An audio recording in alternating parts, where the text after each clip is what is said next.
ole hei voin in rin ni ba ni song pakhat jing daru tel hleka ni jan ro sur ba ka khan helai kan khodai leimin ha lo hno le a ti chuan hei ka du tlan tha tin jing chu an che ma khop mai hei eng ma za ta lo pa ya hian hei atlang tre pani chu na hian ti chuan motor hi lung le lamatang hian somnga borvel an lo tang man ani hian ti chuan ni tuna hian dei me ka tlang tre pani hi nei chhum jin chu maya lung tlai rod lampang hi a hu that theilo so chu chu tukin jing kan khodai leimin din hun ani bu thak thin khop mai ru su hlek chuan lo hno zel maya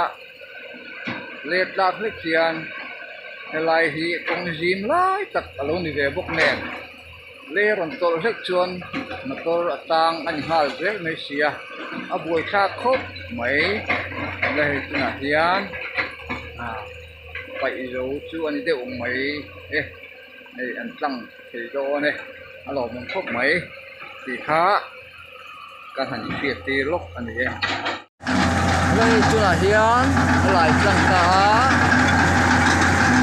ei tlang ti me ka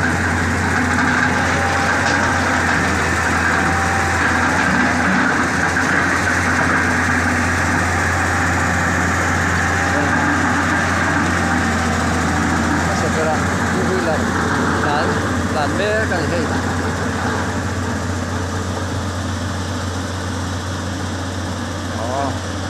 lăng thấy par mấy rồi one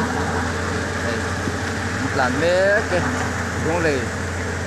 rồi lắm bằng tang hậu tê làm mê cái gì thì là hiền lò bấm cúc mấy thầy cái kiến chú khop ma khop mai company lampo dar sariatan tin khan lia tin chu dar vela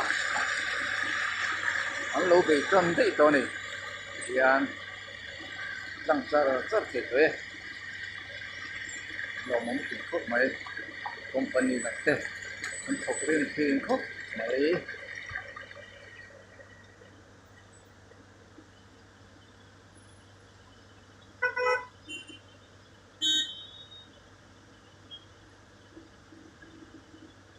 ngay trang lúc làm gì